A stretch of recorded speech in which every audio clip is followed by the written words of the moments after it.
Hello and welcome to this week's Coffee, Kegs, and Kriegsspiel.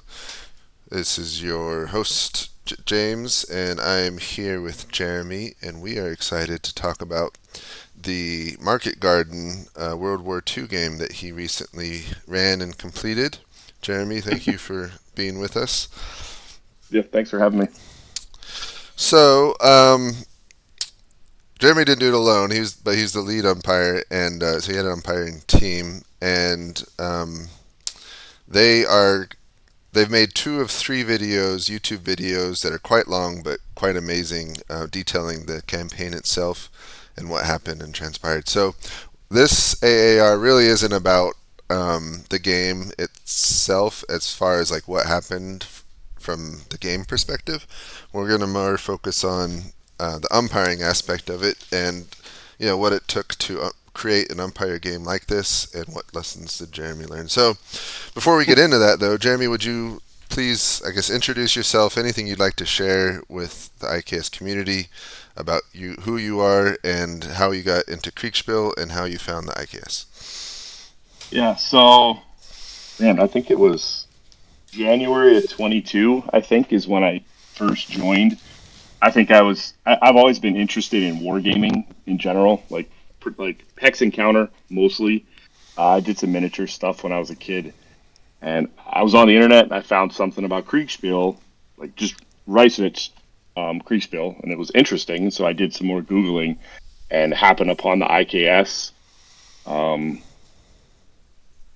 Started poking around, and I think within a day or two, Hans started his Rotterdam game, so I joined. That was my first game. Learned very quickly that my orders were overly complex. So I've learned not to do that. But yeah, like I was hooked.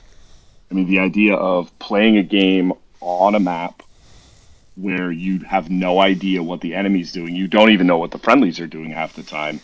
I mean, it's kind of ruined every other war game for me, which is good, but also bad because I have a lot of war games that I now will probably never play. I look at them now as research for designing my own games. Like, how did designers do things on a board, and what are things that I can kind of take away from that to do Kriegsspiel type things? That's awesome. So since then, like I've played in a lot of games. I'm not in very many right now, but really quickly, as soon as I joined, Market Garden immediately like jumped out to me as something that would be really cool if somebody had run it, because I've always been fascinated with the battle. Because it's intriguing. It's one of those like, could the Allies have won? Mm-hmm. And if I'm being honest, like probably not. But you still like you root for them. Like you want them to win. You feel like they could have done it. And so it was interesting, but it was also like that's a pretty big undertaking. Right. So I did some poking around. Started looking at different things I could run to try to get to where I could do that, because I knew it wasn't a thing I wanted to jump into right away. Along the way, I started running some naval things because naval's easy because you don't need a map, which is really nice. But still was kicking around in the back of my mind. And then I think I mentioned it to Carter at one point, and we talked about it for a week or so, and then it kind of died. And then sometime late last year, I want to say it was like October, September, somewhere in that frame, Carter said, well, let's do this. So he, initially I think it was Justin and I started kind of thinking it through, and Carter really was taking the lead at that point. Mm-hmm. And he asked me to come up with a combat system that we could use to run it. And I was like, okay, I can do that.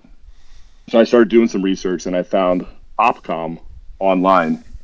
And the name of the guy who wrote it escapes me right now. But interestingly, Justin has actually met him, which was interesting. We tried to contact him and say, hey, we're using your rules as a basis for this game, but never got a response. But anyways, I'm writing the rules, and that gradually turned into much more than a combat system. I kind of wrote the whole rule book that we were going to run the game off of. And then somehow, because real life happens, I ended up running probably the last half of the game pretty much by myself. I don't ever want to do that again. So who was all Um, who was the full umpire team? so it was Carter, Justin, and I. Skrevsky had some input here and there. He was just really busy with some life things, and so couldn't be as Doing an involved as interview, he wanted to be. and then in like 15 Um, minutes I'll be done. Justin was really involved in kind of the pregame, the way that the game, the way that we the context for the way the game was going to start. He was really instrumental in helping me kind of think through what makes sense with the rules. So he, Carter, and I, even though I wrote them by and large, he, Carter, and I hashed them out together, did some initial play tests. And then once we started, it kind of went back and forth. Some combination of Justin, Carter, and I were resolving turns. And then, like I said, eventually, about halfway through, just real life happened, and I ended up running them mostly myself. But definitely having Justin for the first few turns was hugely helpful to me because I had not run anything remotely this big. And so having him kind of to bounce ideas off of, like, hey, how do we think this should work? Mm-hmm. Like, what makes sense in the context of the game was really invaluable for me to create a game that made sense and also help build my confidence that I could actually run these turns on my own because they were massive. What when you were designing the game and the rules, what were the main things you were considering and the difficulties that you had? Um, so interestingly, one of the things that I spent the most time on had nothing to do with combat. It was so in my reading of the battle, one of the things that really affected the way that it went was the limitation on aircraft that were available for the airdrops. Mm. So like on day one, D-Day, the British First Airborne Division only dropped, if I remember right, one brigade plus two battalions. So out of their total nine infantry battalions, they only dropped five. And that was kind of across the board for all three airborne divisions. And so that was something I wanted to recreate. I wanted to not just say, okay, these are the battalions you can drop them. I wanted the players to have to make a decision on this is what we have available, this is what we can drop, and what are the trade-offs we're going to make. And so I actually spent a lot of time doing research on how many gliders or how many C-47s for paratroops would it take to drop the different elements of the airborne divisions. And at the end of the day, a lot of it was kind of guesswork. But what was fascinating was I actually found the manifests for the two American airborne divisions, which literally said, like, Chalk 1 is this unit and has this many aircraft assigned to it. And so even though at the end of the day I had to do some guessing and some fudging to make the numbers work out right and make sense, I mean, I based it on real data. And although, yeah, I wrote the combat system that I thought worked really well, but one of the things I'm most proud of is that I think, and I mean, you were one of the players, you can tell me if it worked out. I think that we had a system where High Command really had to think through what do we want to drop and when do we want to drop it, because we can't do everything. And I thought that was really cool. Yeah, that certainly felt realistic, and me being on the ground, uh, hearing, especially with the weather, you simulated the weather well, probably as well. Sitting there waiting for reinforcements and not getting them for days because the weather's poor was rough. So it Yeah. felt realistic to me for sure. Yeah. Justin rolled the weather, and we felt really bad that the first day, so D-Day weather was going to be clear, no question about it. So he rolled for weather for D+1. And he showed me the roll. He's like, I feel so bad, but I rolled the worst roll possible. Like, you guys the Allies were not getting any airdrops on D+1 at all. Yep. So as you were running the game, once you got into it, what were some surprises you had to resolve or you know, figure out? This would have been a much easier question to answer if you had asked me this 2 months ago. Yeah, it's all a blur, I'm sure, at this point. Yeah, it definitely is. Once you resolve it, you Um, forget. so back to the combat system. So the way that combat worked, which was pretty viewed pretty closely to the original OPCOM rules, it was basically every unit had a combat strength. Hmm. You would add up all the combat strengths on both sides.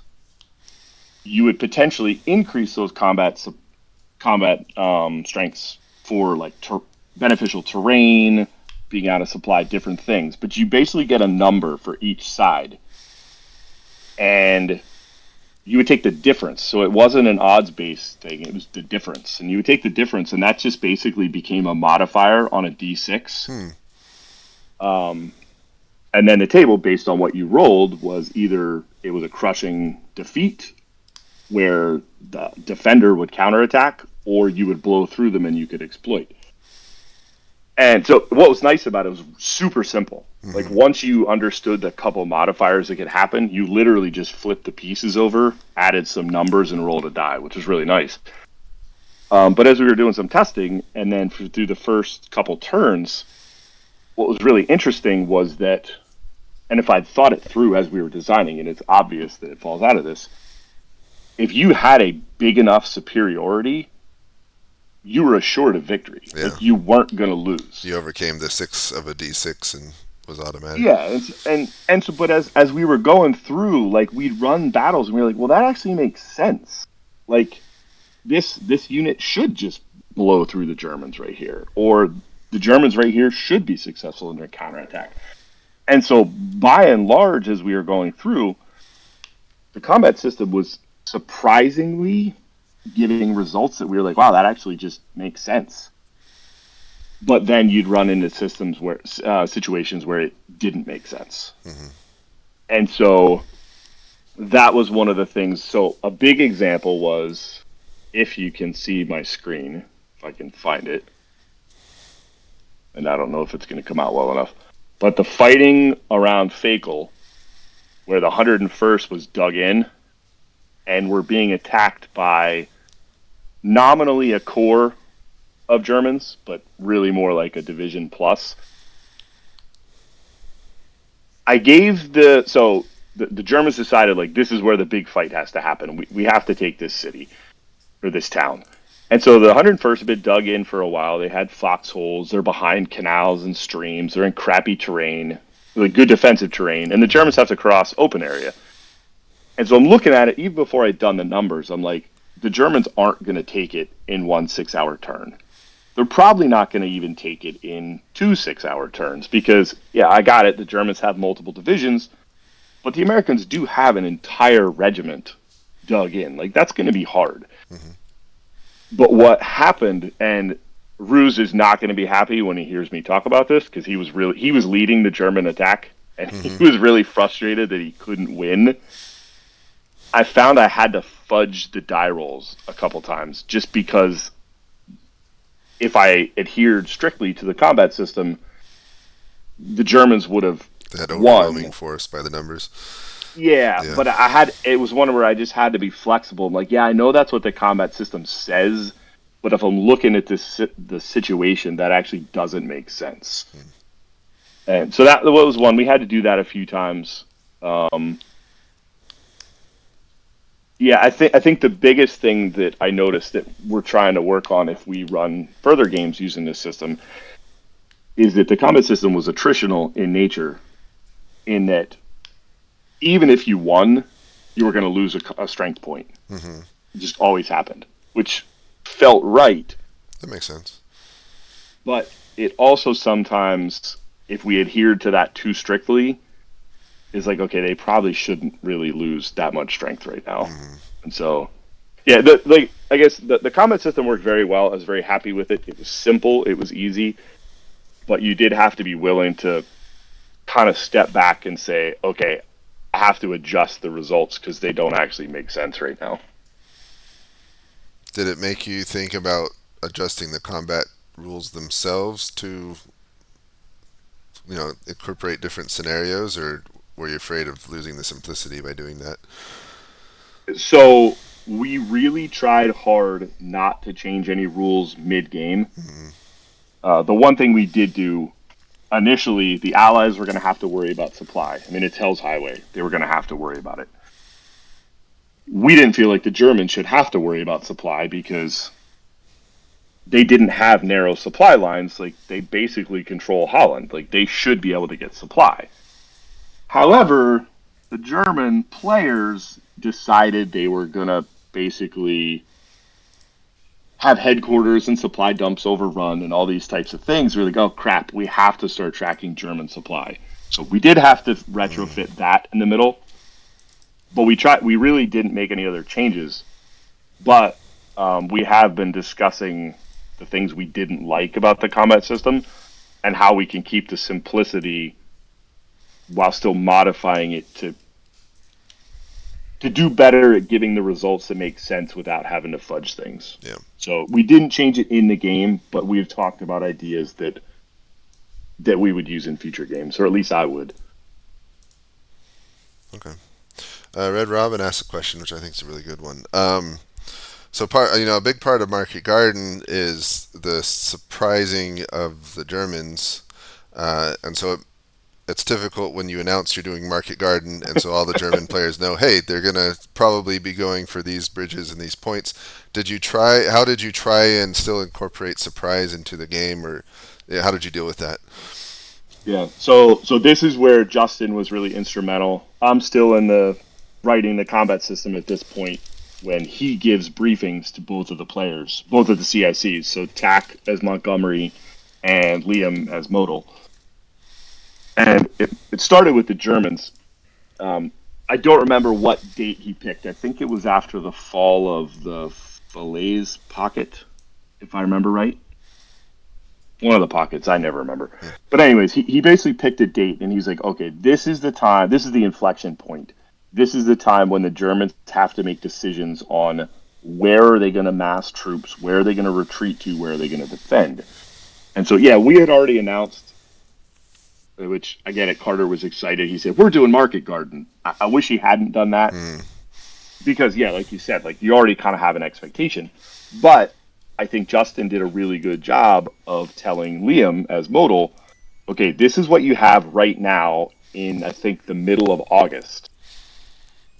Where do you want to concentrate new troops? Where do you want to concentrate retreating troops? Like, basically, how do you want to defend Holland?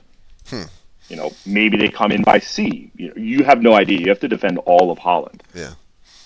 And so, yeah, I think even though the Germans, I'm sure, the players knew there was going to be an airborne drop, the defense that they had initially wasn't necessarily geared toward that intentionally. I say intentionally because even in the days leading up to the attack, Montgomery was allowed a couple of recon flights, and one of the places he reconned was Eindhoven. And so Modal gets a report about that, and Modal says, oh, Eindhoven is obviously important. Let me send the 3rd Fallschirmjäger Division down to Eindhoven. And so as the game is beginning, the 3rd Fallschirmjäger Division is en route to Eindhoven, which is one of the reasons that fight was so bad, because there's an entire division there. Nijmegen also had the entire 5th Fallschirmjäger Division there, just because Modal said, that's where I want to put them, which then was where the 1st Airborne Division happened to drop. So I think we did okay with the surprise thing, because it wasn't like the Germans said, okay, we have to defend Arnhem, we have to defend Nijmegen, and we have to defend this. Like, Eindhoven kind of was just bad luck, because they didn't heavily defend it initially. Nijmegen was also bad luck, but it's also a logical place to put troops. And Arnhem actually was fairly undefended. I mean, you took the Oosterbeek Bridge pretty quickly, and almost took the Arnhem Road Bridge. Yeah. And then, I mean, you were not facing nearly as many troops as the historical Arnhem drops were, they just got reinforced really quickly, and you were in a really bad way. But yeah, I think surprise overall worked pretty well. Okay. It was a good question. So now that it has ended, what lessons do you take away? What would you do differently if you did it again, and what will you do differently in any future games? Um, Talking just Market Garden, one thing I would do differently. We included the British 8th and 12th Corps, but in an abstract sense. Mm-hmm. Partly just because the maps Carter put together had all that space, and I was like, man, if we don't put troops there, we're going to all of a sudden have troops where they shouldn't be. So partly we include them because they kind of had to be there, but also I felt like every game I've seen about Market Garden focuses like solely on Hell's Highway, which I understand from a limiting scope perspective. Like, people don't necessarily want to have 40 square feet of map on their table and 8,000 units. But it does seem like you lose something by not having them. So we included them, but they were very abstract. So if I was going to do Market Garden again, I would keep them. But this sounds crazy. I would not abstract them in the way they were. I'd have them be a little more detailed, just because the abstraction got kind of weird sometimes. Like, we kind of had to make some stuff on the fly because we're like, we have a core. I don't really know where it should be right now. But that also makes Market Garden super big. So that's one thing I would change with Market Garden. I think if I were going to run another game like this, I would have to do some really hard thinking about how to keep it at the same scale, because I think battalion scale for Market Garden worked really well, but design it and run it from an umpire perspective so that it didn't take me 8 hours to run a single turn. Oh, wow. Because it was hard because there were so many pieces. It wasn't the players. Yeah. But you also have to have that many pieces. And so I don't know exactly how I would do it, but that's the thing. That's the thing that made the game a slog to run. It was a ton of fun. I really enjoyed it, but I'm not running it again until I figure out how to make it more manageable. Yeah. That is a hard one. Yeah. Yeah, because, I mean, I think if you run it at a different scale, you lose a lot. But if you run it at that scale, it was massive. Yeah, like for me as a player, I felt, battalion scale felt right for what I was managing and needed to do. Yep. But, that was one person, and I don't know how many was the total player count for the game? If you just count commands, so if you don't count staff, what was it, like, I could go through and count. I mean, it was maybe, what did you have? On the British side, you had Montgomery, you had 2 corps commanders, 3 airborne divisions. So on the British side, if you just count commanders, it was 9 players. Mm-hmm. And the German side was a little bigger, so maybe 20 players. So, and honestly, the way that we ran the game, the number of players was not hard. Because you had to write all the reports anyways. Yeah. It's just a matter of splitting them up 20 ways instead of 10 ways. Was it helpful? Sorry. No, I was just going to say, it was the sheer number of pieces was what was hard. The format that you did it in with I guess it was all in Excel, where you were tracking everything by Excel and would write literally PowerPoint, actually. Or PowerPoint, okay. And then right there and copy that. Was it helpful to do it that way? Oh, yes. Yes. Because we initially were just going to do the standard, like, type it out. Mm-hmm. And then somebody said, well, why don't we make, like, a text template that we can fill stuff in? Yeah. And then Ruse was doing some pregame planning and posted some slides in his channel that were sort of like his sit rep. And I was like, dude, just send me that. Because, yeah, and I changed them in the end. They were much different than what he had, but that's where I got the idea. And they're still a pain to edit because PowerPoint is a pain, Hmm. but it felt like we could convey a lot more information to the players in an easily, I hope, in an easily digestible manner instead of trying to read a wall of text. And I have all the reports saved, which is really cool. That's cool. Well, I don't want to belabor this interview too long. I guess to close, what final thoughts would you like to share with the audience? Maybe parting advice for future umpires, that kind of thing. Um, so I think one thing everybody always says run something small as your first game, and I did have a couple small naval things under my belt, so I think that is good advice. At least run something small so you kind of figure out if it's fun Hmm. and sort of how it works. But I also think like if you want to do something, because I wanted to do Market Garden, I am glad that Carter kind of dragooned me into doing it. Do it, but do it knowing that it's gonna be a lot of work.